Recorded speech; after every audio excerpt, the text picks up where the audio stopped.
Hello students, welcome to the same classes. Students, आज का जो जीके का टॉपिक जो हम करने जा रहे हैं उस टॉपिक का नाम है वित्तीय प्रशासन, बजट। कि बजट क्या चीज है? किसी भी देश के शासन संचालन के लिए एक बड़ा ही महत्वपूर्ण तत्व माना जाता है। बजट के बारे में करने से पहले मैं आपको थोड़ा सा वित्तीय प्रशासन के बारे में बताना चाहूंगा। वो ये कि वित्तीय प्रशासन मतलब वित्त प्रशासन की मतलब प्रशासन के अंदर वित्त का ठीक उसी प्रकार से महत्व है, उसी प्रकार से इंपॉर्टेंस है जिस प्रकार शरीर में रक्त का, जिस प्रकार क्या होता है कि शरीर को चलाने के लिए रक्त का होना बहुत जरूरी है, उसी प्रकार प्रशासन को चलाने के लिए धन का होना, वित्त का होना अति आवश्यक है। वित्त प्रशासन के लिए एक ईंधन का काम करता है, एक जीवन रेखा का काम करता है। ओके, तो इसके बारे में क्या कहा जाता है कि वित्त को प्रशासकीय इंजन का क्या कहा जाता है? इंजन कहा जाता है। जिस प्रकार किसी गाड़ी को चलाने के लिए उसमें तेल का होना या ईंधन का होना अति आवश्यक होता है, उसी प्रकार प्रशासन रूपी इंजन को चलाने के लिए वित्त रूपी ईंधन का होना बहुत जरूरी होता है। ओके, तो इसके बारे में कौटिल्य ने एक परिभाषा दी थी अपनी कि एक पुस्तक लिखी थी उन्होंने, कौन सी? अर्थशास्त्र। उसमें उन्होंने ये कहा था कि सभी कार्य वित्त पर निर्भर हैं। कि जितने भी प्रकार के प्रशासन में जो काम होते हैं ना, वो किस पर डिपेंड है? वित्त पर निर्भर है। इसलिए कोषागार, इसका मतलब जो खजाना है, ट्रेजर है, उसकी तरफ ज्यादा ध्यान दिया जाना चाहिए। क्यों? क्योंकि प्रशासन के अंदर सारे कार्य धन पर डिपेंड है। इसके लिए सबसे ज्यादा ध्यान किसकी ओर होना चाहिए? जो कोषागार है उसकी तरफ ज्यादा ध्यान होना चाहिए। और इसके बारे में एक परिभाषा और दी थी इसने डॉक्टर भामरी ने। उन्होंने ये कहा था कि क्या कहा था कि वित्त का प्रशासन में ठीक वही मूल्य है जो वातावरण में किसका है? ऑक्सीजन है। जिस प्रकार जीवन में जीवित रहने के लिए ऑक्सीजन की जरूरत होती है, उसी प्रकार प्रशासन रूपी जीवन को चलाने के लिए धन रूपी ईंधन का होना, वित्त रूपी ईंधन का होना अति आवश्यक होता है। अब हम वित्तीय प्रशासन के अंतर्गत आने वाला एक महत्वपूर्ण उपकरण है। वो उपकरण कौन सा है? जैसा कि मैंने आपको पहले बताया, बजट। बजट का अर्थ करेंगे।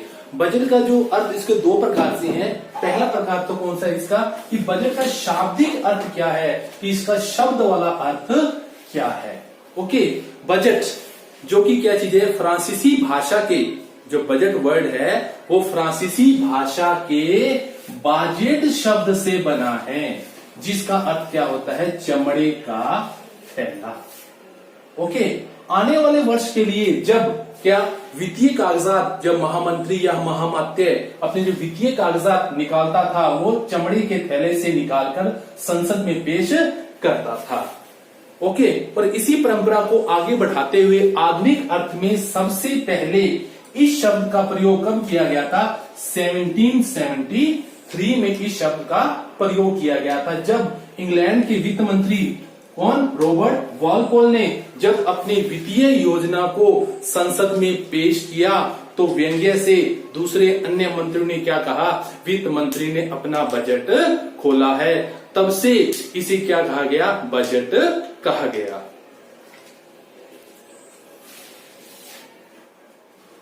वेल स्टूडेंट्स, इसका शाब्दिक अर्थ करने के बाद हम इसके दूसरे अर्थ की ओर आते हैं। मतलब अन्य शब्दों में बजट किसे कहा जाता है? बजट क्या भी किसी देश की आय तथा व्यय के वार्षिक वित्तीय विवरण को क्या कहा जाता है? बजट कहा जाता है। स्टूडेंट्स, एक बात मैं आपको बताना चाहूंगा कि ये भारतीय संविधान में बजट शब्द का उल्लेख नहीं किया गया है, बल्कि इसके स्थान पर बजट के लिए क्या किया गया है?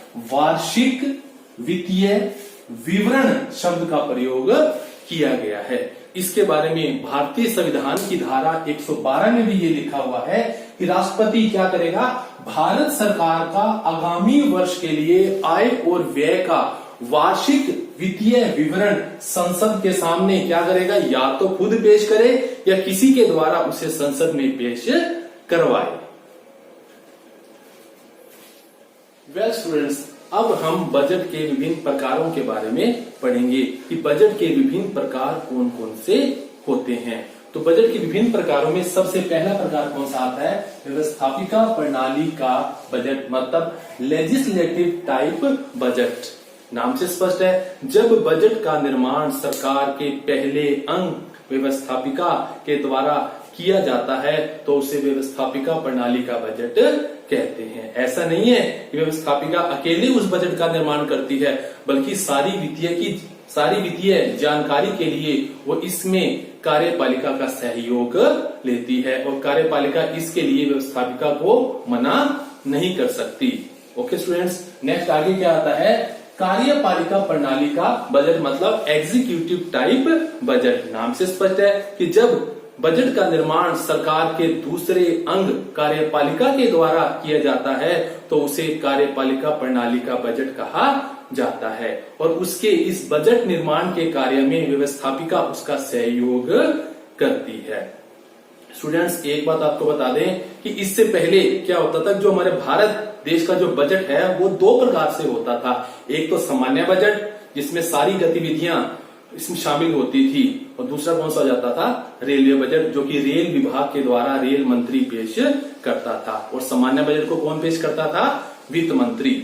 ओके, लेकिन फरवरी 2017 के बाद से वर्तमान मोदी सरकार ने क्या किया कि हमारे बजट का जो रूप था, संघीय बजट जो पहले दो प्रकार से होता था, उसको एक ही प्रकार का सामान्य बजट बना दिया। उसमें क्या किया गया कि इसमें सामान्य बजट और रेलवे बजट को क्या कर दिया गया? आपस में समायोजित कर दिया गया। अब इन दोनों प्रकार के बजटों को एक ही वित्त मंत्री संसद में पेश करता है। ओके, तीसरा कौन सा आता है? मंडल या आयोग प्रणाली का बजट, मतलब बोर्ड और कमीशन टाइप ऑफ बोर्ड। मतलब इसका ये हुआ कि जब बजट का निर्माण किसी मंडल, बोर्ड या आयोग के द्वारा किया जाए तो उसे क्या कहा जाता है? मंडल या आयोग प्रणाली का बजट कहा जाता है। इस मंडल या आयोग प्रणाली में क्या होता है कि जो इसके सदस्य होते हैं, या तो कुछ कौन होते हैं? प्रशासकीय अधिकारी होते हैं, एडमिनिस्ट्रेटिव ऑफिसर्स होते हैं, या फिर इसमें कुछ कानूनी अधिकारी होते हैं, या फिर दोनों भी इसमें शामिल हो जाते हैं। एक बार बता दें, जो मंडल या आयोग प्रणाली का बजट है इसके ऊपर क्या है? ये हर प्रकार के नियंत्रण से मुक्त होते हैं। वेल स्टूडेंट्स, अब क्या चीजें जो मैंने आपको अभी बताया कि कार्यपालिका प्रणाली का बजट विश्व में, विशेषकर भारत में इस कार्यपालिका प्रणाली के बजट को ही बड़ा अच्छा समझा गया है। ओके स्टूडेंट्स, बजट के कुछ अन्य प्रकार भी हैं, डिफरेंट टाइप, और भी कई प्रकार हैं। उन कई प्रकारों में एक प्रकार कौन सा आता है? वार्षिक या दीर्घकालीन बजट, एनुअल और लॉन्ग टर्म बजट। जैसा कि नाम से स्पष्ट है कि जब बजट का निर्माण एक वर्ष के लिए किया जाए तो उसे वार्षिक बजट कहा जाता है। अधिकांश देशों में इस वार्षिक बजट प्रणाली को ही अपनाया गया है।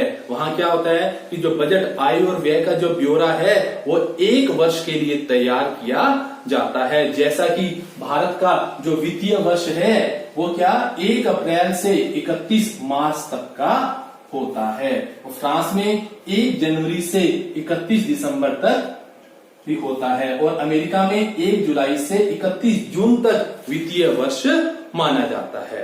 ओके, जैसा कि नाम से स्पष्ट है कि जब बजट का निर्माण एक वर्ष के लिए, जब आय और व्यय का वार्षिक वित्तीय विवरण एक वर्ष के लिए बनाया जाता है तो उसे वार्षिक बजट कहते हैं। और इसके विपरीत दीर्घकालीन बजट वो होता है जब बजट का निर्माण 2, 3, 4 या 5 वर्ष के लिए, मतलब लंबी अवधि के लिए जब बजट का निर्माण किया जाता है तो उसे दीर्घकालीन बजट कहते हैं। ओके, नेक्स्ट क्या आता है आपका? एकल या बहुल बजट, मतलब सिंगल और प्लूरल टाइप बजट। नाम से स्पष्ट है कि जब सभी सरकारी विभागों के अनुमानित आय और व्यय एक ही प्रकार के बजट में, एक ही प्रकार का उनका वित्तीय विवरण बना लिया जाता है तो उसे एकल बजट कहा जाता है। और जब सभी सरकारी विभागों का एक नहीं बल्कि उनका अलग अलग प्रकार से जब उनका वित्तीय विवरण तैयार किया जाता है और उन्हें अलग अलग से ही विधानमंडल से स्वीकृति दिलवानी होती है तो इस प्रकार के बजट को बहुल बजट कहा जाता है। ओके स्टूडेंट्स, नेक्स्ट आगे क्या आता है, लाभ का, घाटे का या संतुलित बजट, मतलब सरप्लस, डिफिसिट और बैलेंस्ड बजट। ये क्या होते हैं? लाभ का, सबसे पहले हम लाभ का करेंगे कि जब अनुमानित आय अनुमानित व्यय से ज्यादा होती है तो वो कौन सा बजट कहलाता है? लाभ का। और जब अनुमानित आय अनुमानित व्यय से कम होती है तो उसे कौन सा बजट कहा जाता है? घाटे का। जब आय और व्यय दोनों बराबर हो जाती है तो उसे कौन सा बजट कहा जाता है? तो उसे संतुलित बजट कहा जाता है। आजकल आधुनिक अर्थ में कि जो अर्थशास्त्री हैं वो घाटे के बजट को ज्यादा प्रेफर कर रहे हैं या उन्हें करते हैं। वेल स्टूडेंट्स, अब हम करने जा रहे हैं बजट निर्माण के सिद्धांत। मतलब किसी भी प्रकार का अगर कोई भी काम किया जाता है वो कुछ न कुछ प्रिंसिपल्स पर, मतलब कुछ न कुछ सिद्धांतों पर वो आधारित होता है। उसी प्रकार जब भी किसी देश में बजट का निर्माण किया जाता है तो वो ऐसे नहीं हो जाता उसका निर्माण, उसको कुछ सिद्धांतों के आधार पर, कुछ प्रिंसिपल्स के आधार पर उसको बनाया जाता है। बजट के क्या सिद्धांत होते हैं? वैसे तो क्या चीज है कि बजट के बहुत से सिद्धांत हैं, लेकिन फिर भी जो मुख्य रूप से जो इसके प्रिंसिपल्स हैं, सिद्धांत हैं, उसका वर्णन हम करने जा रहे हैं। तो इसका बजट का पहला सिद्धांत क्या होता है कि कार्यपालिका के दायित्व का सिद्धांत। यस, इसका मतलब यह है कि बजट का निर्माण जब भी किया जाए वो सरकार के अंग कार्यपालिका के द्वारा किया जाना चाहिए। क्यों? क्योंकि सारे देश का जो प्रशासन होता है वो कार्यपालिका के द्वारा ही चलाया जाता है। एग्जीक्यूटिव सारे प्रशासन को संभालती है, उसे अपने सारे प्रशासन के बारे में, सारे विभागों के बारे में, सारे डिपार्टमेंट्स के बारे में पता होता है। इसलिए बजट जब भी बनाया जाए वो कार्यपालिका के द्वारा बनाया जाना चाहिए। जैसे कि हमारे भारत में बजट जो बनाया जाता है वो कार्यपालिका के द्वारा ही बनाया जाता है। नेक्स्ट क्या आता है? संतुलित बजट का सिद्धांत। इसका क्या अर्थ है? इसका अर्थ वैसे तो मैं इसके बारे में थोड़ी देर पहले आपको बता चुका हूं, फिर भी मैं इसको दोबारा एक्सप्लेन कर रहा हूं। वो ये कि अगर अनुमानित आय अनुमानित व्यय से ज्यादा होती है तो वो कौन सा बजट कहलाता है? लाभ का बजट कहलाता है। अगर आय व्यय से कम होती है तो क्या होता है? वो घाटे का बजट कहलाता है। और संतुलित बजट कौन सा होता है कि आय और व्यय में दोनों में क्या हो? बराबरी हो, संतुलन हो, तो वो कौन सा बजट कहलाता है? संतुलित बजट कहलाता है। बजट जब भी बनाया जाए वो बैलेंस मतलब संतुलन के आधार पर बनाया जाना चाहिए। नेक्स्ट क्या आता है? बजट की वार्षिकता का सिद्धांत। यस, इसका मतलब क्या है? इसका मतलब यह है कि बजट जो भी बनाया जाए वो एक वर्ष के लिए होना चाहिए। मतलब किसी भी योजना के लिए, किसी भी काम के लिए जो भी धन स्वीकार किया जाए वो एक वर्ष के लिए स्वीकार होना चाहिए। इसका मतलब ये नहीं है कि बड़ी बड़ी लंबी लंबी योजनाएं ना बनाई जाए, वो योजनाएं बनाई जाए, बल्कि उसका स्टेटस नेक्स्ट बजट में जब भी उसके बारे में बात की जाए तो उसके आधार पर आगे एक वर्ष के लिए उसका बजट या पैसा धन स्वीकार किया जाना चाहिए। ओके, मतलब ये हुआ कि बजट जब भी बनाया जाए वो एक वर्ष के लिए बनाया जाना चाहिए। नेक्स्ट क्या है? व्यय गमन के नियम का सिद्धांत। व्यय गमन दो शब्दों से बना है, एक व्यय गमन के नियम का सिद्धांत। इसका अर्थ ये है कि मान लो क्या चीज है, भी किसी योजना के लिए सरकार ने एक वर्ष के लिए 10 लाख रुपए किसी योजना के लिए प्रस्तावित किए। ओके, लेकिन क्या था कि उस एक वर्ष के अंदर उस योजना के अंदर क्या चीज है, 8 लाख रुपए खर्च हो गए और 2 लाख रुपए क्या हो गए, बाकी बच गए। तो इस नियम के अनुसार क्या बताया गया कि वो 2 लाख रुपए जो बच गए वो क्या चीज है, वापसी सरकार के खजाने में जमा हो जाएंगे। इस बात को क्या कहा जाता है? व्यय गमन का नियम कहा जाता है। बजट जब भी बनाया जाए वो व्यय गमन के नियम के अनुसार ही बनाया जाना चाहिए। लेकिन इस नियम का एक बहुत बड़ा दोष भी है। वो दोष ये है भी कई बार कोई योजना ऐसी होती है उसके लिए पैसा प्रस्तावित होता है लेकिन वो पैसा थोड़ा बच जाता है और अधिकारी कई बार क्या करते हैं, उस बचे हुए पैसे को जल्दी जल्दी बेफजूल के खर्चे दिखाकर उस पैसे को अपने पास रखने की कोशिश कर लेते हैं, जो कि ठीक नहीं होता।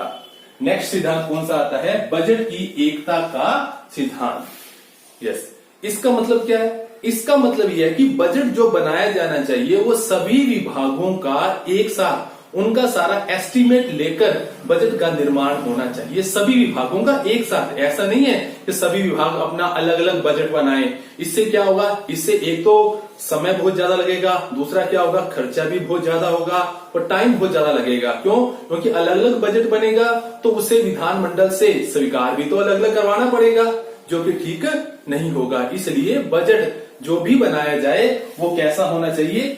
एक होना चाहिए, सभी विभागों का एक जैसा बजट, मतलब उनकी अनुमान ले लिए जाएं, उसके आधार पर सभी विभागों का एक जैसा बजट बनाया जाना चाहिए। ओके, वेल स्टूडेंट्स, आज का जो हमारा लेक्चर था यहीं समाप्त होता है।